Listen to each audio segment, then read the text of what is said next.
The following is a production of DallasCowboys.com and the Dallas Cowboys Football Club. How about them Cowboys? Yeah! Go Cowboys! Let's go, baby! Are you ready for a break? Yes. Are you ready for a break? Absolutely. Ready for a break? Yeah, and so much for that. It's time for The Break on DallasCowboys.com We were on the break! with Nick Eatman, Brian Broaddus, Ambar Garcia, and Derek Eagleton. It is Tuesday, November 1st, 2022, season 18, episode number 63. Welcome to the latest edition of The Break. We are live from the SWBC Mortgage Studios at the Star. We're presented by Miller Lite, the only beer of the Dallas Cowboys. I got a different crew.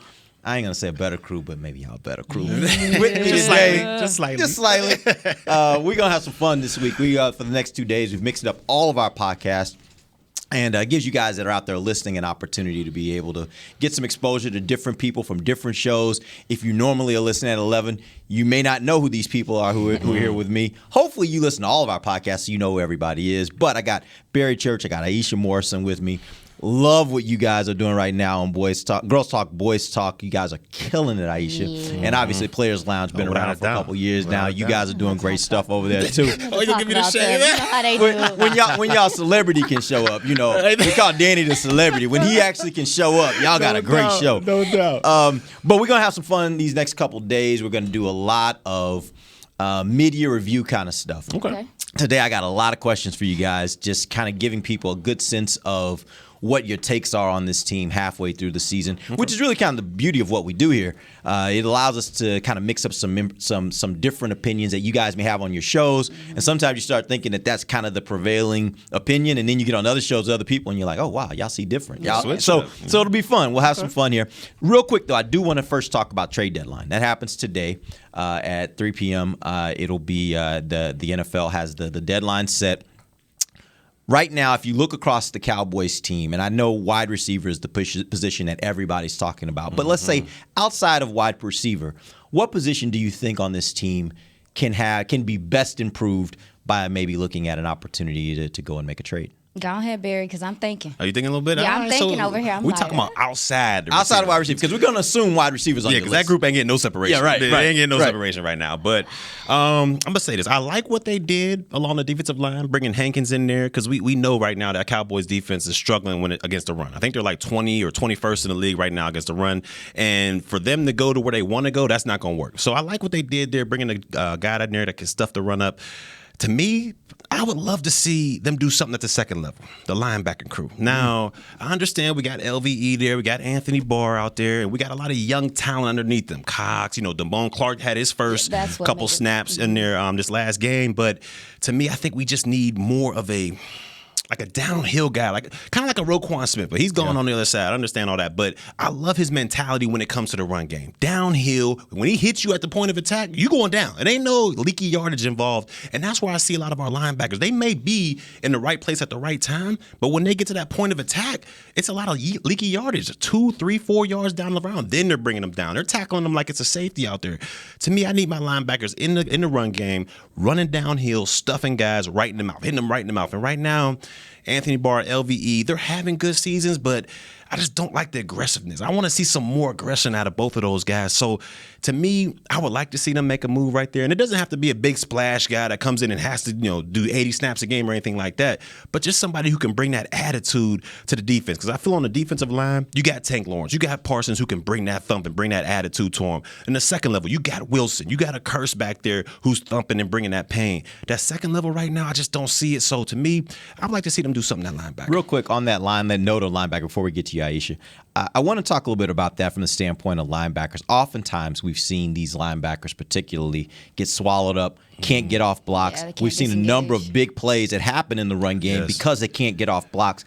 How much of that do you put on the linebackers? How much of that do you put on the defensive tackles in front of them? See, I would have put, if we're going, percentage-wise, I would say those defensive tackles got to represent at least 70% of that. Because like you said, they get into that second level way too fast. Yeah. And I understand, them linebackers are supposed to be able to get off of those blocks, but sometimes you're reading stuff back there and they creep up on you quick. And once those linemen get them hands on you, it's hard to get up off you. So that's why I love love that move by Ford Hankins. Big dude, 6'3", 340 pounds. He should be able to gobble up some offensive linemen from getting to that second level, to LVE, to bar, to those walk down safeties. So they're able to go sideline to sideline a lot easier, or downhill a lot easier with a guy like that in there. So I would say hopefully Hankins is able to reduce, them linemen getting to the second level, and maybe Neville Gallimore and those guys as well be able to step up. But I would say definitely at least 70% on those guys, because when you're at a linebacker, you're not technically just looking straight at the D-line. You're looking at all the stuff in the backfield to make sure you're reading your keys correctly, and that could be tough when you got those big linemen coming up on you.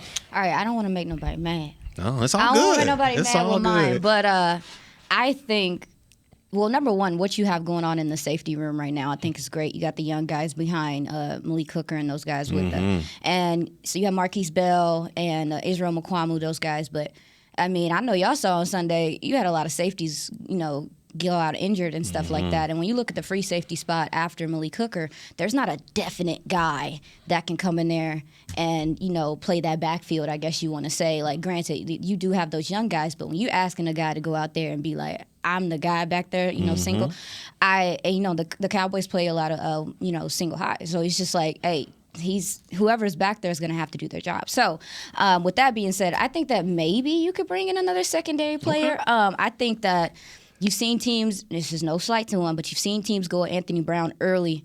So I'm curious to see what's going to happen with that cornerback 2 spot right now. Okay. It feels like maybe there is a little bit of maybe competition there. So maybe if you wanted to upgrade, or maybe not upgrade necessarily, but bring in another veteran player for the secondary in itself, I think that would change some things and give you some depth there. But I would have said linebacker too. I think that Damone Clark kind of, what you're asking for, he actually did well on tape. No doubt. And I mean, and to see that from him early, granted, he had his, his few whiffs and stuff, but you're talking about somebody coming downhill and just being instinctive and just going and to make the play, regardless of I think the Cowboys linebackers right now, I think they're reading, but they're not reacting fast enough a lot of the time, right? So I agree with you on the linebacker thing too, but and it's kind of weird with Damone Clark with him coming in the way he is, because he is a rook and stuff. So I kind of feel like that makes me feel weird about the linebacker situation now. Maybe they feel like they maybe don't need it right now. But the secondary, I think, at the 2 position, the cornerback 2 position, could get better there. Let me ask you this: what are your thoughts on Deron Bland? Because I think right now, when I look at the secondary, I definitely think he's your 3rd best cornerback at least. Okay. I think there's a case to be made he may be your 2nd best cornerback. Ooh. What are your thoughts? I was hinting. I was trying to ease on into that. You know what I'm saying? Ease on into slide in there real quick. Because quite honestly, like I said, you do see teams going at your 2 cornerback early in games, right? So I do think that people see that they think there's a weakness there or whatever. So I would like to see maybe Anthony Brown slide into play more slot. We've seen him thrive there. He's actually good in the slot. We've seen him thrive there. I think his awareness and his ball instincts are just better there. And so maybe looking at Deron Bland playing on the outs, seeing how he does, that's an option. Possibly we saw him have some success in the preseason. No, it's just preseason, but we've already said, this guy has a nose for the ball. He's instinctive, especially, and I think that he could maybe do something out there if you put him out there. Let's see. Right. Now, obviously, this name is not one you have to worry about when it comes to a trade, because he's not on a team right now. But Odell Beckham Jr. is sitting out there. He's recovering from an injury last year, was injured in the Super Bowl, coming back from that injury. I don't really know the time frame on that. I assume the Cowboys would if they were thinking or interested in him. Would you, if you were the Cowboys, take a look at him and possibly bring him in as a free agent? I would say absolutely not. I'll be honest with you. Absolutely. He said absolutely not. Absolutely not. I understand, Odell Beckham, he's an elite wide receiver when he's healthy. When he's healthy, he's an elite wide receiver, no doubt about that. The only thing is he's coming off his 2nd, ACL injury. And I believe that happened, it was at the Super Bowl? Super Bowl, yeah. So it's right around it was right around the corner. So, and we've seen how guys recover from the ACL. Look at Michael Gallup right now. He's still trying to get there. He's still trying to find himself out there. Of course, he'll have a couple moments where he's like, oh, he's back. Look at it. He's doing his thing. But they don't have a lot of lulls out there as well. So to me, I wouldn't bring Odell Beckham in until I know he's 150% right and he's right back to where he can be to come and help this team out. Now, maybe that'll be, further down the line, maybe closer to the playoff situation, maybe. But as of right now, I wouldn't bring him in and try to develop him and try to get him right and try to get him hooked up onto this system, knowing that you got a guy named Michael Gallup who's already dealing with that ACL injury, and we see how slow he's coming back from his progress. So Odell, I'm out on him. I'm out. I don't know. I'm kind of on the fence. I think that you could bring someone here and help out with like the slot work and intermediate work, but with Odell, like you were just talking about, his injury, his rehab is. Where is he at his rehab? Exactly. Where's he like, at? That's the biggest thing is, like, where is he at in his rehab? And, I mean, he is a veteran guy, so if you bring him in here, maybe the short intermediate stuff that you're asking him to do, maybe it's not as strenuous. But I do agree that his injury and the timing of his injury is kind of off-putting, especially seeing how long guys take to come back from an ACL. Then you have to look at the locker room. You have a very young locker room that's close-knit right now. Do you want to bring a guy in here who is, been in the league for a while, has some experience, and how does he fit in this locker room? That's another conversation to have, like with him being an alpha personality. So I'm good on it for right now. It's contingent on where he's at in his rehab for me. Yeah, I agree with all that, but here's my thought. Even if, let's say, he is a 90% of what he was, Take it. is he still not better than I'll take it. Noah Brown? what else you? Yeah, that's Yeah, what I'm saying. I'll take it. You start looking at your depth chart. I'll take it. Yeah, he may not be CD. He Yeah. may not be the Odell that you're expecting or that you've had in the past. But when you look at what you have right now, he might upgrade the whole level. And by the way, I know there have been times in his career where you're like, man, I don't know if I'd want him in my locker room. He's mature. I think he's matured He's beyond matured that. for And sure. so the way I look at it is I actually think it might actually be an advantage. You got a really, really young wide receiver room. And having somebody with his skins on the wall walk into that room, especially if he's the mature person I think he is, I think he adds some extra mental to that room. I think he can bring some stuff into that room that maybe helps them think about the game differently and helps them mature a little bit better in the game as receivers. Do you think, bringing Odell in there, do you think that would hinder CD in any type of way? Because, like, right now, CD's like, all right, I'm the leader. I'm the alpha dog in this room. Like, it goes through me. Do you feel like if you brought an Odell in there, it would kind of hinder him and he would kind of want to take a back seat? Because I don't really see him as I don't see him as that kind of dude. okay. He's an alpha. And Okay. you know how I go. If you're an alpha and another alpha walks in the room, you don't take a step back. Exactly. You're like, all right, cool, we might run this thing together, but I ain't taking a step back. Okay. So I don't see CD as the type that's going to necessarily step back.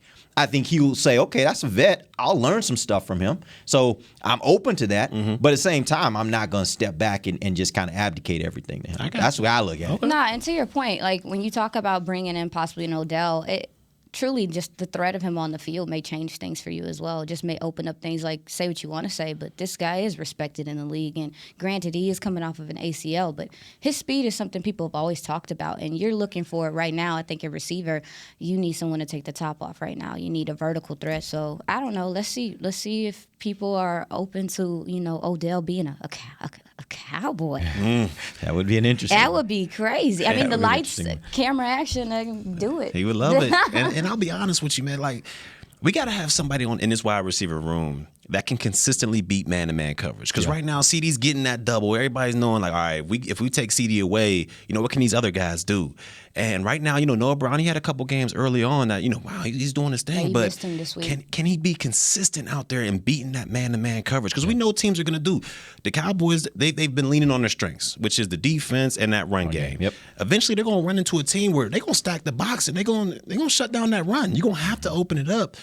Do we have receivers on this team that can consistently beat that man-to-man coverage? I know, James Washington's coming back from injury, but there's a reason why Pittsburgh let him walk. It wasn't like he was the most consistent guy out there and doing his thing. So, we got to find somebody to come in here, consistently beat man-to-man, and help put pressure off of CeeDee Lamb out there. Yeah, absolutely. He needs a running buddy. Yeah. I do think that Kellen did a really good job this game scheming these guys did. open. Yeah, Yeah. he did. I mean, and granted, this last couple of weeks we've seen guys be open and stuff. You got your quarterback back there now. So that makes the difference. But I do agree with you that you do see that the way that teams are playing, they're just bracketing CD and they're betting on the next guy to make the play. Now, we'll say the way that the tight ends are being used kind of muddies the water a little bit because you can say, right, like, okay, well, these guys can't get open on their own right now. They're not creating a lot of separation. Well, your tight ends are doing a lot and that are, so that's an option too that I think that sometimes we forget when we're talking about the receiving core, I guess.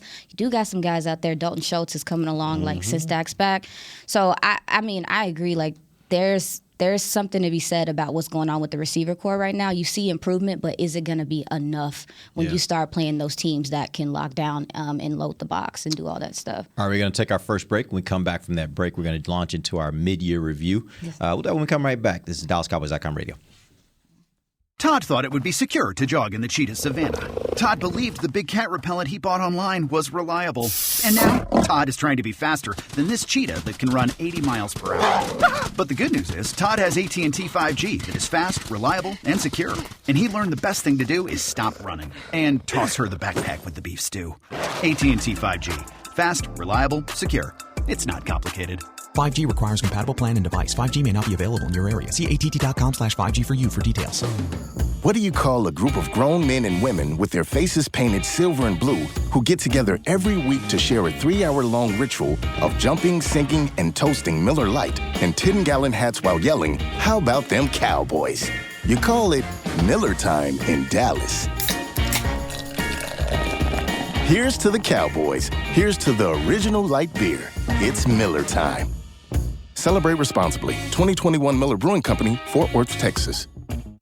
Want to use what the pros use? How about the official men's skincare brand of the Dallas Cowboys, Jack Black? Right now, you can get the Jack Black Starter, a curated collection of Cowboys locker room favorites for just $10 with free shipping. The starter includes 4 Jack Black skincare favorites, plus a full-sized intense therapy lip balm. Go to getjackblack.com/Cowboys and use the code word TEAMJB. That's getjackblack.com/Cowboys. The Jack Black Starter, $10, free shipping.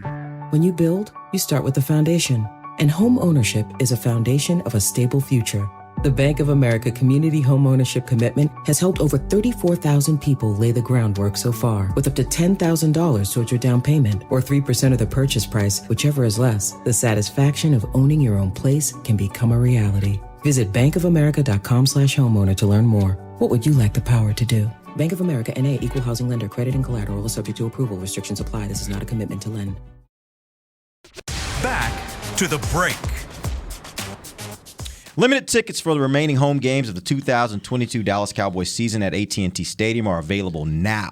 Visit dallascowboys.com/tickets or SeatGeek.com, the official ticket provider of AT&T Stadium. Welcome back. It is the second segment of the break, live from the SWBC Mortgage Studios at the Star. This segment is brought to you by Blockchain.com. I got Iisha Morrison from Girls Talk Boys Talk. I got Barry Church from Players Lounge. They will be joining me today and tomorrow. And so we're going to launch into our mid-year review. I got some questions for you guys. And they're just meant to expand your mind, make you think about the whole season. Oh, Lord. Give these fans a little bit of flavor of what you think of what we've seen so far through 8 games. Let's start here. Dallas was 6-2 in 2021. The exact same point. They were 6-2 just like the Cowboys are now. Are they better this year than they were last year? And also remember, week 8 of last year, that was that debacle against Denver, 30-16 at AT&T Stadium.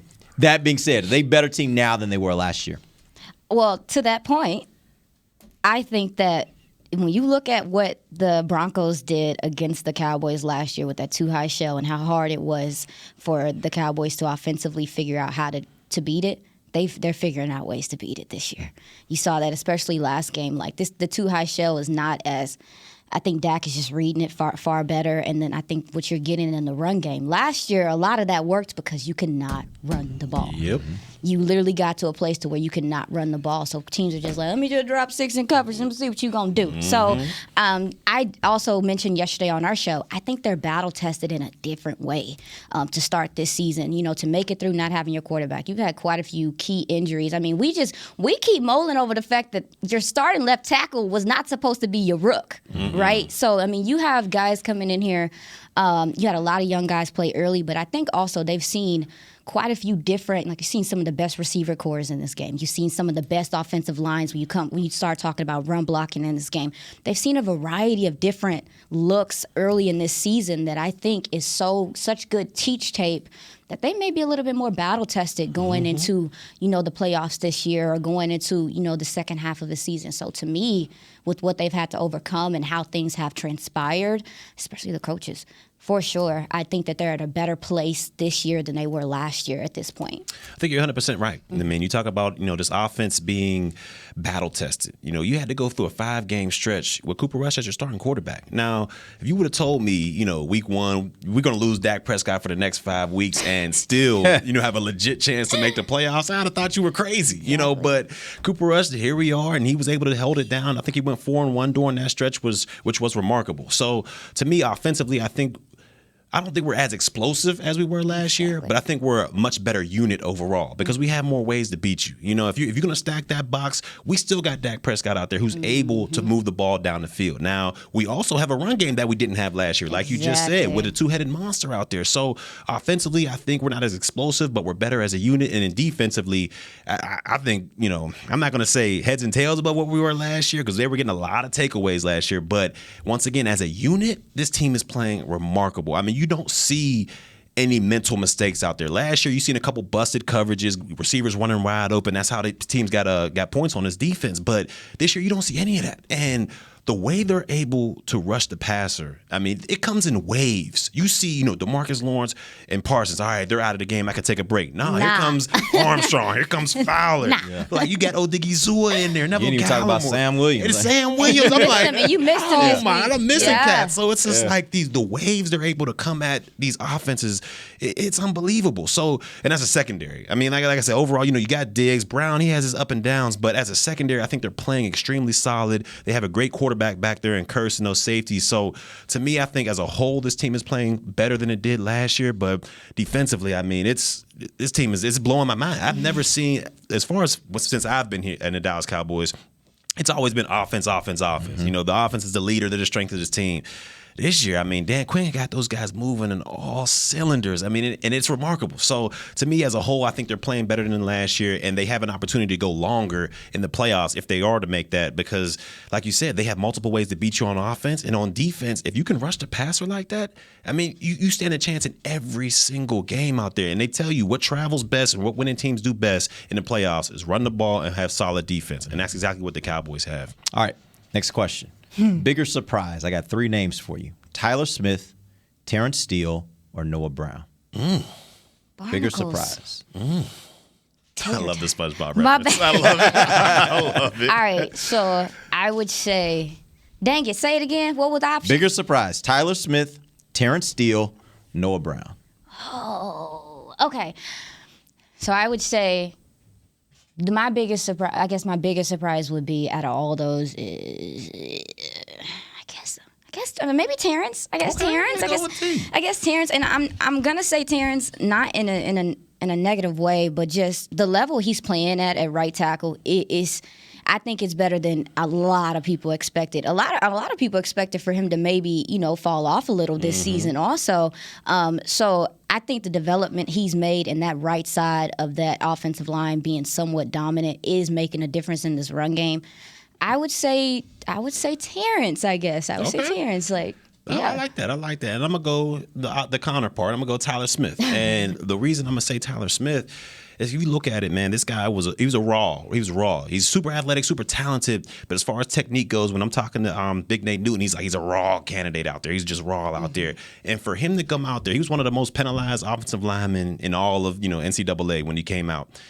This guy got all his reps, everything at the left guard spot during camp. I mean, he had an opportunity to go out there and do one-on-ones and all that stuff at the left tackle, but they didn't do that. They let him at left guard, even though Tyron Smith has his injury history. They still, kept him at that guard. Tyron goes out. they move him to left tackle, which to me is a totally different position than that guard spot because you got guys on either side of you to help you out. That tackle position, you by yourself on an island against some of the most dangerous pass rushers in the National Football League. So for him to do that without getting any reps at that guard spot, to me is super surprising. And he's playing at a pretty high level. He's had his struggles with Aaron Donald, but who wouldn't? And the guy from Detroit, Hutchinson, kind of got after him a little bit. But those are growing pains. I think he's still playing at a high level. And for him to do that without getting any reps at the tackle spot, to me, that's pretty surprising. And I wanted to add to your point, so Tyler didn't surprise me because I don't know, I really just was kind of obsessed. Because at first I found, when I first realized who he was and I started taking a deep dive into who he was, his character is why I knew he was going to be all right. His work ethic and whatever. But when you start talking about, I was like, about them being battle tested, Tyler's seen some of the best edge rushers in the game early. He saw some of the best early. And I think that's, again, when you start talking about getting later in the season, where you're talking about these DNs you're going to be going against, where they're singling him out. We know there's a rook on this line. Let's go make a play. He's seen that already. He's seen people come at him early and be like, oh, we got the best. We're going to put him on him. And I think I wanted to add to your point and say that that's important that he's adjusted and developed early this season too, to have something to go into, later in the season to be confident sharpens in. iron. Absolutely. All right, yeah. I'm gonna tell y'all. I disagree with both of y'all. Noah. It's Noah. And here's why. I know he's gonna play. First of all, I think both those tackles are playing above what I thought they would play at, but not it wasn't like I didn't see a scenario where they could play at this level, right? So what they're doing doesn't surprise me. It's more like, okay, I kind of thought they could do it, but they're doing it, and they're doing it ahead of maybe what I thought they was. Listen to these numbers on Noah Brown. He's about to fix us. Noah Brown has had, in 2017, he had 4 catches for 33 yards. 2018, 5 catches for 54 yards. These are season totals. It's not a game. This is a season total, right? 2020, 14 catches, 154 yards. 2021, 16 catches, 184 yards. This year, halfway through the season, Andy missed a game, 25 catches, 339 yards, and a touchdown. The only touchdown of his career. He is doing something. When they brought him back this year, my thought was, I don't even understand why. Because don't say, last year he had an opportunity. There was a game where they had a lot of wide receivers out. He had an opportunity to step up. They didn't really get much production out of him. What we saw this year, especially when Cooper Rush was in there, was we saw a guy that took advantage of that opportunity and showed us things that I don't know anybody other than him and maybe Mom and them that thought he was capable of doing that. Because his career had not shown that he was capable of doing that. That has been a huge surprise to me. And now we're even talking about it from the standpoint of, I look at him and I say, yes, he is clearly the third best wide receiver on this team. And if you need him to step into that second role, he can do it. Okay. So that to me is a huge surprise. So if you're talking surprises, I really don't think there's a bigger surprise. Honestly, I don't think there's a bigger surprise on this team this year for me, if you're looking at personnel, than what Noah Brown has done, because I just didn't expect anything close to this. Carry the two. I'm trying to look at the roster in my mind. You trying to see where you can prove me wrong? No. You're like, it's a lot of guys on this roster. That's the biggest surprise. Nah, but to your point, Noah Brown talked about, dropping weight in the offseason, coming in here, trying to be prepared. He also does so much in the blocking game that is underrated. He's almost like a tight end, but not a tight end in some ways with how they use him in the 12 and get him out there. But I agree with you that it has been a surprise to some degree, with how well he's played. I'm excited to see what he looks like when he comes back. And when you start talking about the wide receiver position, it's like, well, dang, what's Noah gonna do when he come back at that 3? I don't know. It's a weird spot to be in. But yeah, go ahead, Barry. I was just gonna, add on to both of y'all. Noah Brown has been really surprising, and I think a lot of that has to do with what Cooper Rush and him in that rapport. Because if you think about it, they practice squad always going against the ones on defense. They had that connection out there, and I'm interested to see what him and Dak are going to be able to do.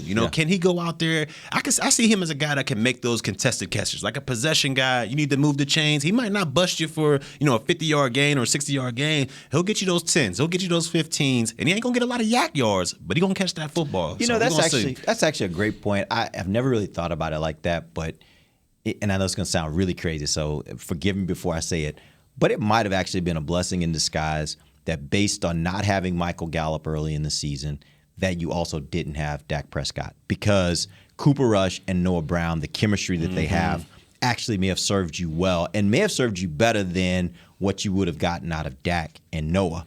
They may not have had that same level of chemistry. We might have seen the same thing we've seen throughout Noah's career if Dak would have been the one pulling the trigger. So I don't know. That's an interesting way to look at it, and it makes me think, like, was that really something that actually helped this offense because of that chemistry that he has with Cooper? And I'm not so sure, Dak would have been willing to run the football as much. Like, he might would have been up there and say, hey, this is a run call, but, he has that pull and that cliche where he can be like, kill, get this guy out there, get that guy out there. And we would have never seen this offense have that formula that they have now, running that football and playing to the defense. And now that we've seen how successful that can be in that 5-game stretch, you see Dak, he's like, hey, I'm not going to mess this up. I'm just going to keep going what it's going. So, and he did talk about that and said he learned a lot on the sideline about kind of how things were working and watching how things happen. So some of that might have been the result of him watching from the sideline. A lot of it is just your offensive line being better than it's been in a minute. Sorry. Yeah. Truly. You being able to run the ball consistently just has changed a lot of what you do offensively. And quite honestly, I don't know if the Cowboys have consistently ran the ball well for a while now. Well, 3 of the pieces are guys that 2 years ago we thought they probably should be running out of town. They've developed this offensive line. You talk about Terrence Steele, you talk about Biotish, you talk about McGovern. There was a time all 3 of them were on every fan's wish list to replace. Like get rid of them. They are not very good. Guilty. Seriously. And so you got to give a ton of credit to the coaches for developing that talent, because that's certainly wasn't what we thought. Even maybe last year there were questions about Biotish, but we went to camp this year, and I think everybody thought McGovern days were limited because you were thinking the rookie's going to take his job. Exactly. And the rookie could not move him out of that starting spot. Yeah. So, and credit to those guys for, we talk about Tyler Biotish, you talk about Terrence Steele, Tyler Smith. These gentlemen are also taking the time to get work outside of this building. So working with Duke and getting those, there's something to be said about players who are going and getting that extra work, especially at the offensive line position, where we talk about they don't get a lot of time in practice. They don't get a lot of reps. So for these guys to be taking the initiative to get better says something about this offensive line as well. All right, let's take our final break. We come back. We got a few more questions for you guys that we'll get to today. We'll save some of them for tomorrow. We still got plenty between today and tomorrow. We're going to take our final break. We'll be back. DallasCowboys.com radio. You set us up. The season is finally here. For months, we've been gearing up to win. Now it's time for the team that performs on any field. United Ag and Turf. With John Deere Zero Turns for mowing, compact tractors for loading, mini excavators for digging, Gator utility vehicles for hauling, implements for grading, hay tools for baling. United Ag and Turf, for winning. The official Ag and Turf equipment supplier of the Dallas Cowboys. Visit UnitedAgAndTurf.com for more. Todd thought it would be secure to jog in the cheetah savanna. Todd believed the big cat repellent he bought online was reliable. And now, Todd is trying to be faster than this cheetah that can run 80 miles per hour. But the good news is, Todd has AT&T 5G that is fast, reliable, and secure. And he learned the best thing to do is stop running and toss her the backpack with the beef stew. AT&T 5G. Fast, reliable, secure. It's not complicated. 5G requires compatible plan and device. 5G may not be available in your area. See att.com/5G for you for details. This sweet! Did you get to work on time? Yeah, but I just realized it's Sunday. Little Sweet says head on home. Dr. Pepper's on its way. So sweet, unique. Baby, there's nothing better. I bet you've probably done something that deserves a Dr. Pepper. Did you invest your nest egg in an NFT? Yeah, and I don't even know what that is. It's a non-fungible token. Everyone's done something that deserves a Dr. Pepper. When you build, you start with the foundation. And home ownership is a foundation of a stable future. The Bank of America Community Homeownership Commitment has helped over 34,000 people lay the groundwork so far, with up to $10,000 towards your down payment or 3% of the purchase price, whichever is less. The satisfaction of owning your own place can become a reality. Visit bankofamerica.com/homeowner to learn more. What would you like the power to do? Bank of America N.A. Equal Housing Lender. Credit and collateral is subject to approval. Restrictions apply. This is not a commitment to lend. Back to the break. NFL Plus is here, which means no matter where you are, this is how you football. Get live, local, and primetime regular season and postseason games on your phone or tablet, game replays, and more. Go to plus.nfl.com and start your free trial of NFL Plus today. Welcome back. Final segment of the break live from the SWBC Mortgage Studios at the Star, presented by Miller Lite, the only beer of the Dallas Cowboys. We are running through questions. We are talking about the Cowboys and a mid-year review. My next question for you guys. You ready for this one? Mm-hmm. All right. More important to this team's success, Dak Prescott or Dan Quinn? Oh. What is wrong with you? Look, I learned from the master. Brian Broaddus is the best at these kind of questions, and this one is one that he would be proud of this question. Get your thinking. Yeah. You ready? You More important to the team's success, Dak Prescott or Dan Quinn? Oh, my goodness. Oh, my God. Do I got to go? I'll go if you want me. You go. You want me to go first? All right. I'm more six. I'm going to have to go Dan Quinn. I'm going to have to go Dan Quinn. And who would ever say that? But that's what I'm saying. And it's so crazy because it's like what he's been able to do with this defense and being the strength of this team. And, coaching matters out there. And you're getting the most out of each and every one of your players. You're putting them in the right position. How many times did we see, Jordan Lewis goes down, one of the top nickels in the National Football League.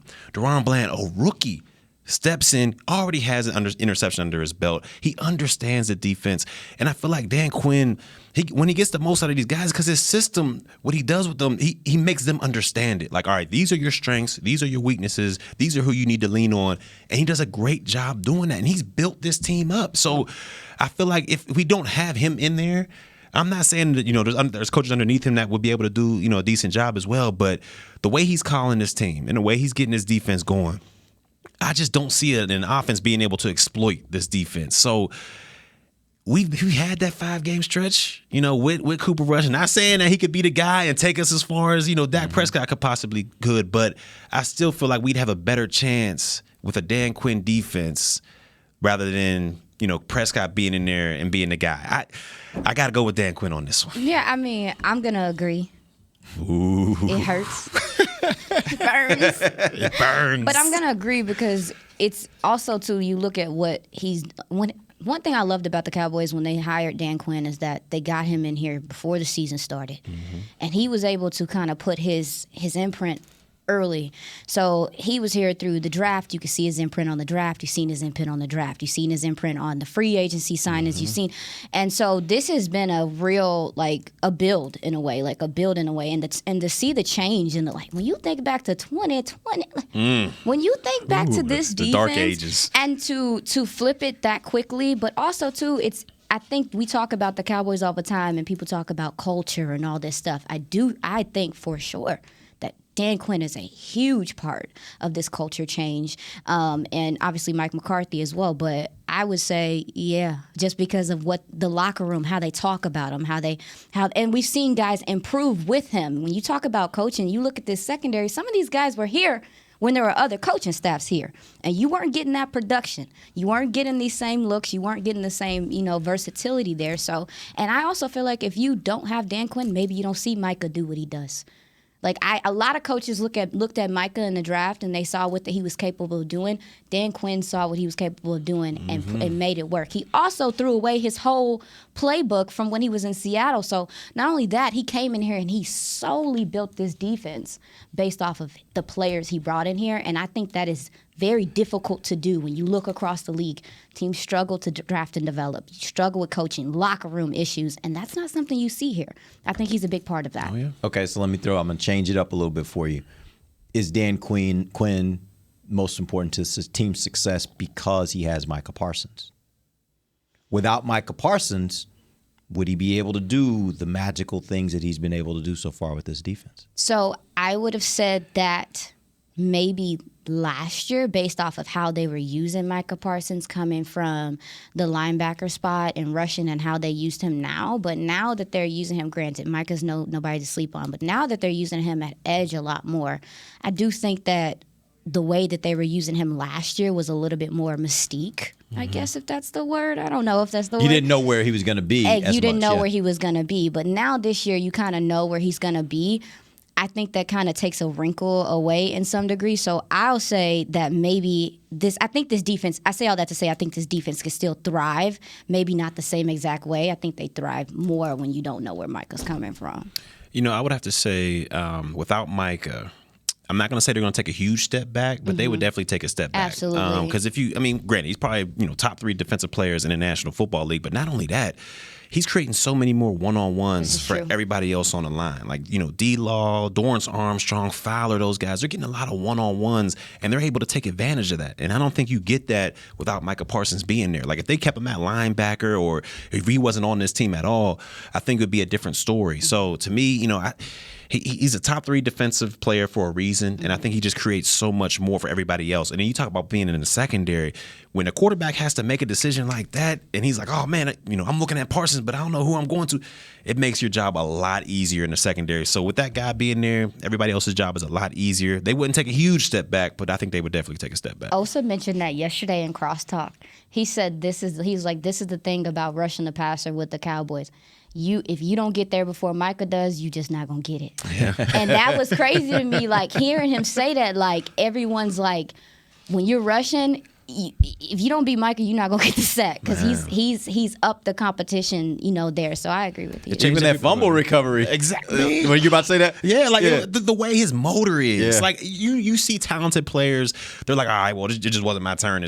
This guy is literally, he just doesn't stop. The fumble recovery, the chase down tackle in Detroit, which that could have switched the momentum to everything. But he chased that tight end down at the 1-yard line. Tank goes in there and forces the fumble, switches the whole game up. So when you got a guy with that mentality, that passion, it's infectious. Yeah. And the rest of the defense kind of feeds off of that, and you see how they're flying around. I honestly think Kirsch thought he had that recovery, that fumble recovery. I think you can kind of, it's almost like you could see it on his face, like, oh. And you can see, you could just hear Michael being like, I got that. Yep. But give me that. Yeah. Go block somebody. Yeah. It was like, it almost took him down a notch. Like, man, I knew I had that one. But that's Micah. Like, and that does up the everyone's level of play when you got players like that on your team who are so competitive, ultra competitive, and always giving everything to go get to the play and make a play. It makes everybody else also want to make a play and want to get there before that person gets there to be able to have one up on them. That's why these guys in the NFL, you've been there. Yeah. Like, these are ultra competitive people, right? They're just competitive people just in general because that you have to be good in the NFL. You don't want to be left off that board. Right. So Marinelli always had the turnover board. Yeah. And if you're a starter in the league and you sit there and you're like, man, this guy got, a couple here, a couple there, you don't want to be that guy that's not contributing. Like, you're trying hard to, to get to that next phase and be on that board. And when you got guys like Mike out there, it's like, man, I got to catch up. I got to do something out there. So he's making this defense a lot better. Hey, real quick, before we end the show, I had this question, and it's really for you, Barry, because you played safety in the NFL. You kind of know what good safeties look like. Malik Hooker is a guy that I think has played really well, but I wanted to get your perspective on what exactly makes him a good safety. He was a guy that was highly touted coming out of college, first-round pick. Injuries really derailed him more than anything else. But what makes him a really good safety, and what are you seeing from him this year that makes you believe that he is really back to maybe being that level of safety? I think he's playing outstanding right now. He understands his role. He's a middle-of-the-field safety. He knows that he doesn't let anything pass his head. And what I love most about him, he's able to read that quarterback back there like none other. I mean, maybe Earl Thomas back in the day, had a real knack for reading quarterbacks. But if you look at it, he's always in the picture. Even if he's in the cover 3 zone in the middle of the field and they throw that deep ball on the outside by the numbers or by the hashes out there, he's able to get over there and help his teammates out. You rarely see a mental error from this guy. And tackling. That's huge. And from a middle of the field defender, 90% of the time, you're open field tackling people. And I rarely see this guy miss tackles. Like, he might not bring the thump like a Wilson or a Curse, but he's going to wrap you up and he's going to come up with a body part. So to me, he checks all the boxes. He's a great tackler. He's a great communicator because he gets, the calls to everybody and gets everybody lined up in the right space. And he's great against the pass and reading quarterbacks and not letting anything over top of his head. So to me, I think he's playing outstanding football. The numbers may not show it. Like, he may not have a lot of interceptions or a lot of tackles, but he is playing solid football right now and exactly what the Cowboys need. When you mentioned his tackling, like, he's dealing with a thumb injury. He's been dealing with that thumb injury, it sounds like, for the majority of the season. So it just also puts in perspective his grit and some of the things you see from him. One thing I've loved from Malik Hooker so far, like you were talking about, is the tackling. He's not afraid to come up and tackle, or even at the line of scrimmage. Like, he's an active player, but he's also very vocal. Yes. You look at him, I mean, you have to be as a safety, but they talk about, the secondary or the defense in itself. They talk about communication all the time, and from the safety position, that is so intricate, especially when you have a cornerback that likes to take chances. And I think that a lot of what you're seeing from Diggs is because he trusts his safety.